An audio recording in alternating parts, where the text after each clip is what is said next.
যোৱাকালি মই active two passive কৰিবৰ কাৰণে ভইচৰ 5টা সেন্টেন্সটোক দেখাইছিলোঁ। 5টা সেন্টেন্সৰ টাইপক দেখাইছিলোঁ। প্ৰথমতে টেন্স, যোৱাকালি যিটো মই ভিডিঅ'টোত আপলোড কৰিছোঁ চাই ল'ব পাৰা টেন্সৰ বিষয়ে। আজি আমি মডেল ভাৰ্বৰ বিষয়ে।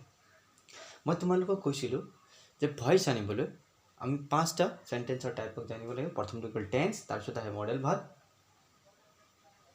ঠিক আছে, তাৰপিছত লেট থকা ভাৰ্বখিনি, তাৰপিছত ইম্পেৰেটিভ, তাৰপিছত ইনফিনিটিভ। যোৱাকালি মই তোমালোকক শিকালোঁ টেন্সেদি কেনেকৈ এক্টিভ টু পেছিভ ভইচ কৰা হয় আৰু পেছিভৰ পৰা এক্টিভ কেনেকৈ কৰা হয়।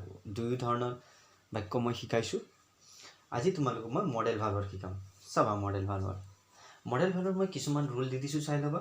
কেন, could, shall, should, may, might, has to, have two.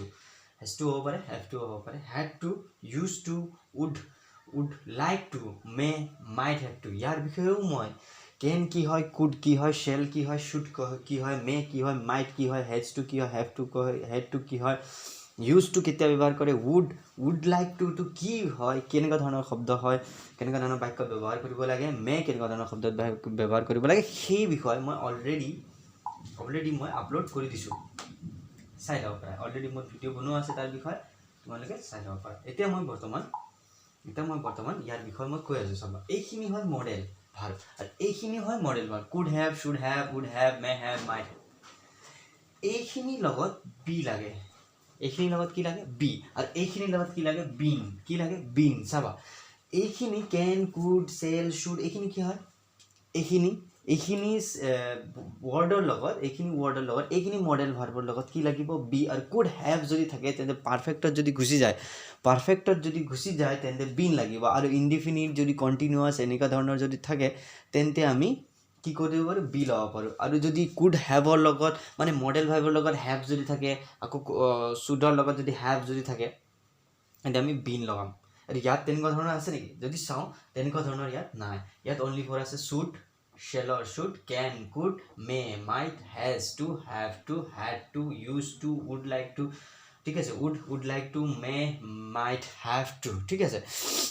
Mite have টুৰ লগত বি লাগে আৰু মাইট হেভ। চবা, এক্সেপশ্যনটো চবতেই থাকে, গতিকে এইটো এটা এক্সেপশ্যন আছে। ইয়াৰ বিষয়ে আমি বিতংভাৱে পৰৱৰ্তী সময়ত জানিম। এতিয়া চাওঁ মই কেইটামান কুৱেশ্যন লিখিছোঁ। চাবা, হি মে পানিছ ইউ ফৰ দিছ নেগলেজেঞ্চি। ঠিক আছে, হি মে পানিছ, তেওঁ তোমাক পানিছ কৰিব। তেওঁ তোমাক কি দিব? দণ্ড। ঠিক আছে, তেওঁ তোমাক পানিছ কৰিব তোমাৰ এই অসাৱধানতাৰ বাবে। তোমাক তেওঁ কি কৰিব? পানিছ কৰিব। কিহৰ কাৰণে? তোমাৰ এই অসাৱধানতাৰ বাবে। তোমাৰ এই অসাৱধানতাৰ বাবে কি কৰিব? পানিছ কৰা হ'ব। ঠিক আছে, এতিয়া তাৰ কাৰণে আমি কি কৰিম এয়া মই দেখাই দিছোঁ, চাই ল'বা। ঠিক আছে, হি মে পানিছ ইউ ফৰ দিছ নেগলেজেঞ্চি। ইয়াক মই চাবা চেঞ্জিং কৰি যাম।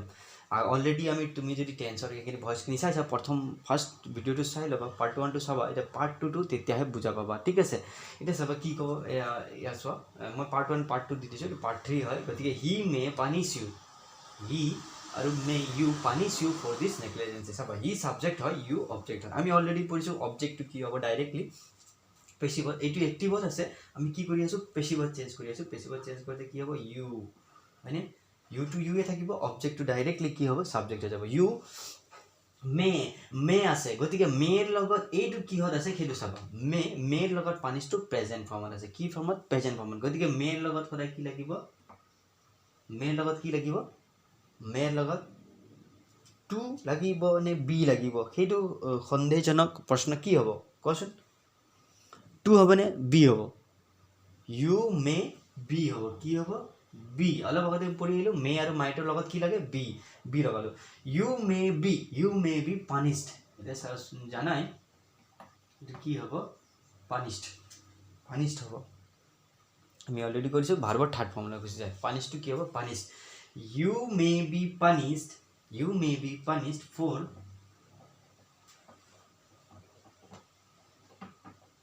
দিছ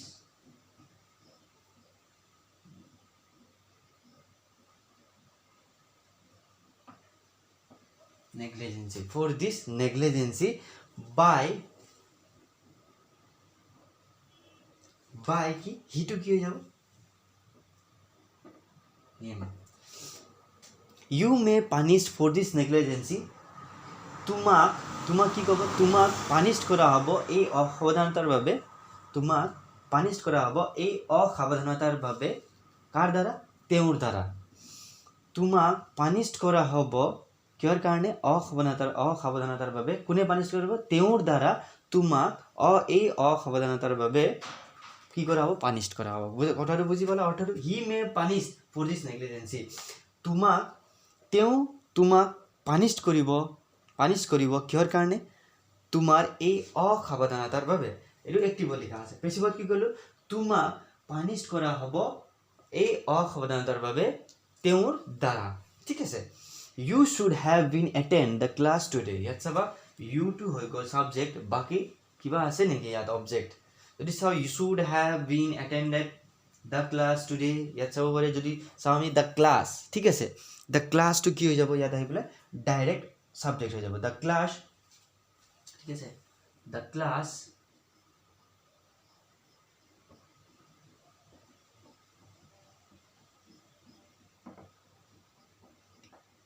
should have been so should have been already question to given আছে should have been একো চেঞ্জ কৰিব নালাগে কাৰণ ই অলৰেডি ভাৰ্বৰ থাৰ্ড ফৰ্মলৈ গুচি গৈছে থাৰ্ড ফৰ্ম অফ ভাৰ্বলৈ attended today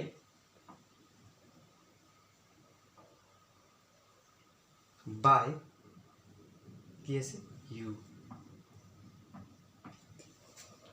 you should have been attended the class today তোমাক ক্লাছটো এটেন্ড কৰিব লাগিছিল তোমাক ক্লাছটো কি কৰিব লাগিছিল এটেন্ডেড কৰিব লাগিছিল you should have been attended the class today আজিৰ ক্লাছটো তুমি কি কৰিব লাগিছিল এটেন্ড কৰিব লাগিছিল মানে প্ৰেজেন্ট হ'ব লাগিছিল ক্লাছটোত বুলি কৈছে তো মই কি লিখিছো the class should have been attended today by you আজিৰ ক্লাছটো তোমাৰ দ্বাৰা কি হ'ব লাগিছিল তোমাৰ দ্বাৰা এটেন্ডেড কৰিব লাগিছিল ইয়াত হেতুৱে কৈছে আজিৰ ক্লাছটো কি কৰিব লাগিছিল তোমাৰ দ্বাৰা এটেন্ড কৰিব লাগিছিল ঠিক আছে হেতু বুজাবলৈ এই সেন্টেন্সটো ব্যৱহাৰ কৰো the class should have been attended today by you আজিৰ ক্লাছটো তুমি কি কৰিব লাগিছিল এটেন্ড কৰিব লাগিছিল আজিৰ ক্লাছটো এটেন্ড কৰিব লাগিছিল কাৰ দ্বাৰা তোমাৰ দ্বাৰা আজিৰ ক্লাছটো এটেন্ড কৰিব লাগিছিল কাৰ দ্বাৰা তোমাৰ দ্বাৰা ক্লাছটো আজি এটেন্ড কৰিব লাগিছিল তোমাৰ দ্বাৰা মানে ক্লাছটো চাই তেনেকুৱা ধৰণৰ ইয়াত বাক্যটো কি বুজাব ধৰিছে সাগে তেওঁৰ কাৰণে যিজন তোমাক বুলি কৈছে তেওঁৰ কাৰণে সাগে ক্লাছটো ইম্পৰ্টেন্ট আছিল ঠিক তেনে ধৰণৰ অৰ্থত তোমালোকে এই বাক্যটো ব্যৱহাৰ কৰা হয় এটা we must raise this matter in public এটা চাবা this matter in public to কেতিয়াও অবজেক্ট হ'ব নোৱাৰে আৰু ইয়াত এটা সাবজেক্টটো হ'ব নোৱাৰে গতিকে কি হ'ব obviously তোমালোকে জানা শুনা কথা কিন্তু this matter হ'ব কি হ'ব this matter to কি হ'ব সাবজেক্ট হৈ যাব this matter ঠিক আছে this matter এটা must আছে ইয়াত ঠিক আছে must আছে this matter must to লিখিবই লাগিব must ৰ লগত কি হ'ব must ৰ লগত চাই be হ'ব কি হ'ব be হ'ব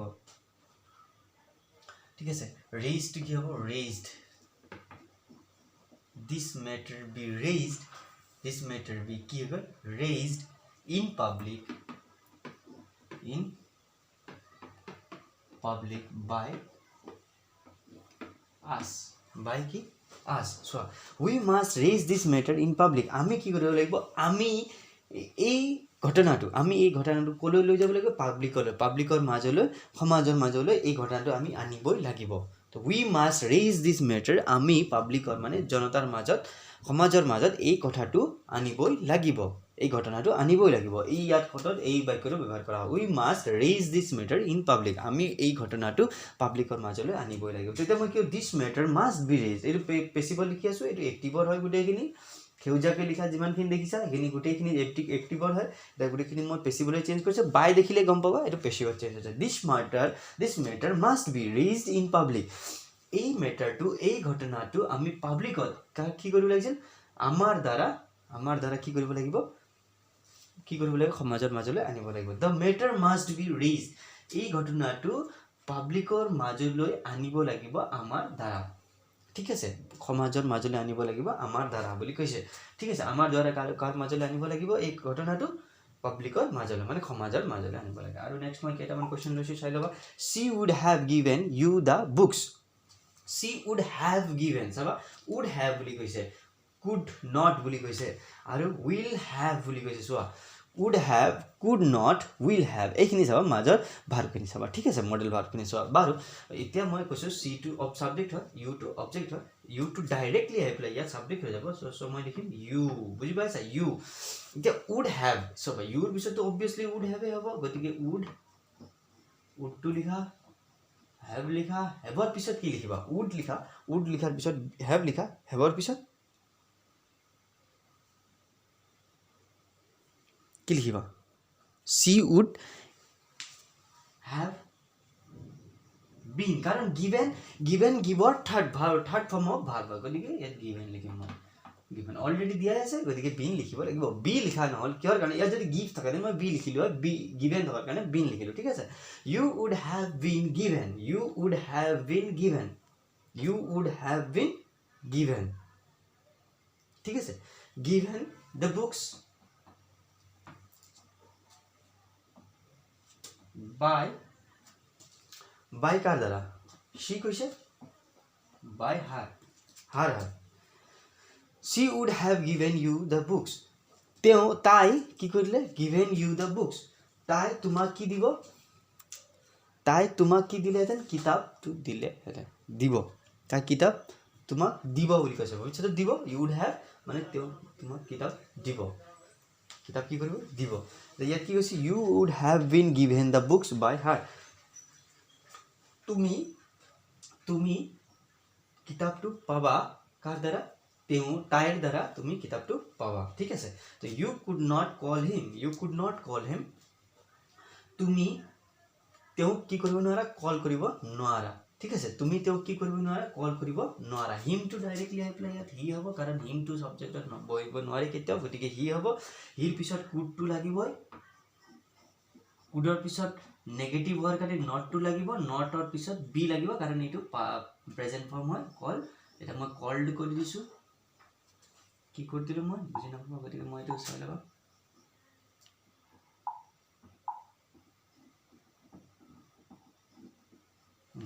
called he could not be called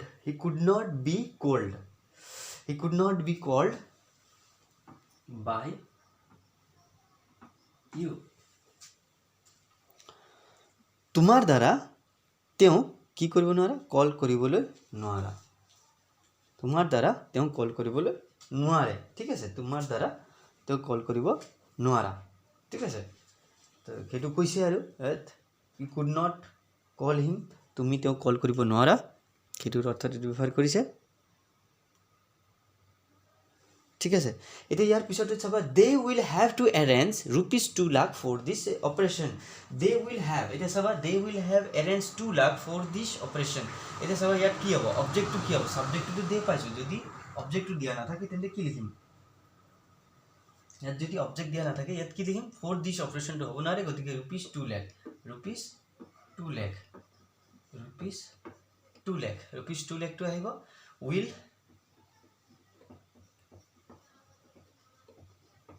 have been হ'ব ঠিক আছে will have to been হ'ব নে be হ'ব সেইটো চিন্তা কৰাচোন been হ'ব নে be হ'ব সেইটো কোৱা been হ'ব নে be হ'ব কোৱাচোন will have to আছে তো লিখি লোৱা প্ৰথমতে to আছে তো লিখি লোৱা এটা arrangeৰ আগত কি লিখিবা been লিখিবা নে be লিখিবা arrange to চোৱা প্ৰেজেন্ট ফৰ্ম হয় গতিকে be লিখিব লাগিব কি লিখিব লাগিব be গতিকে ইয়াত মই arranged লিখিম এতিয়া মই ভাৰ্বৰ থাৰ্ড ফৰ্ম যদি ইয়াত ভাৰ্বৰ থাৰ্ড ফৰ্ম থাকে তেন্তে মই been লিখিলো হয় rupees 2 lakh will have to be arranged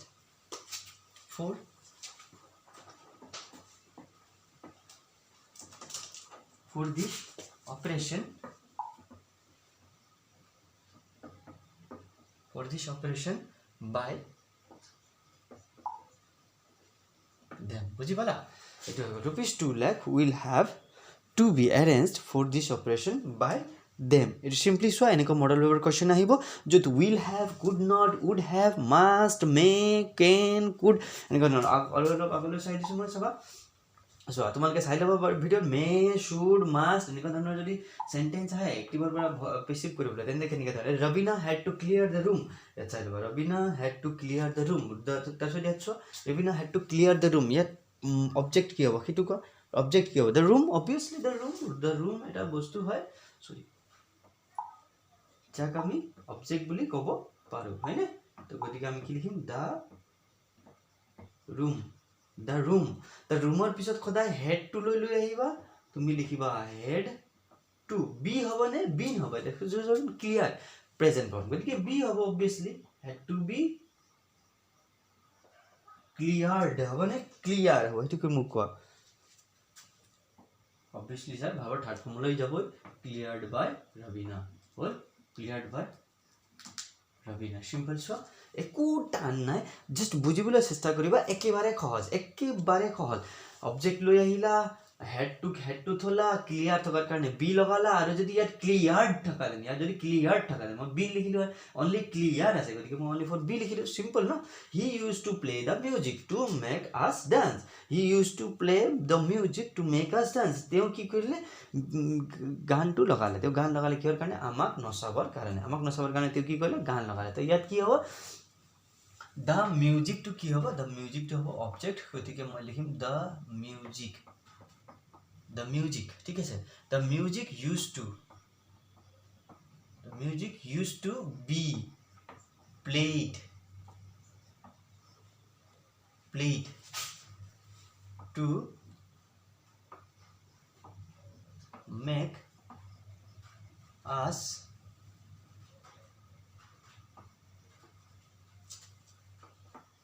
dance to মই সম্পূৰ্ণ কৰিছোঁ by সেইটো কি হৈ যাব him এটা সিম্পল এইখিনি হৈ গ'ল মডেল ভাৰ্বৰ গোটেইখিনি কুৱেশ্যন নোট কৰি ল'বা আৰু বুজি নাপালে কমেণ্ট কৰিব মই আকৌ বুজাই দিম কমেণ্ট কৰিবলৈ নাপাহৰিবা আৰু ছাবস্ক্ৰাইব কৰিবলৈ নাপাহৰিবা চেনেলটো ঠিক আছে তোমালোকে চাইটো যোৱা কিন্তু ছাবস্ক্ৰাইব নকৰা চ' ছাবস্ক্ৰাইব কৰি যাবা তেতিয়া মই অন্য নতুন চাব ছাবস্ক্ৰাইব কিহৰ কাৰণে কৰিবা সেইকাৰণে কৰিবা যাতে মই চোৱা আমাৰ মাইণ্ডটোৱে সদায় ইনফৰমেশ্যন বিচাৰে মই যিকোনো ইনফৰমেশ্যন দিম তোমালোকৰ ভালৰ কাৰণে হয়নে তোমালোকৰ জ্ঞানৰ বঢ়াবৰ কাৰণে যদি তোমাক জ্ঞানটো নলেজটো গেইন কৰিব আছে তেন্তে চেনেলটো ছাবস্ক্ৰাইব কৰিবা তেন্তে কি হ'ব তুমি মই দিয়া ভিডিঅ'খিনি তুমি চাই ল'ব পাৰিবা আৰু তাৰ পৰা নলেজ তোমাৰ গেইন হ'ব গতিকে ইয়াৰ পৰা যদি তুমি কিবা বুজি পোৱা নাই তোমালোকে তেন্তে কমেণ্ট কৰিবা মই আকৌ বুজাই দিম ঠিক আছে এতিয়া ইয়ালৈকে চাই লোৱা টেন্স আৰু মডেল ভাৰ্বটো ভালকৈ চোৱা এইটো পাৰ্ট নম্বৰ 3 হয় মই ইয়াৰ পিছত লেটাৰ ভিডিঅ' আপলোড কৰি আছোঁ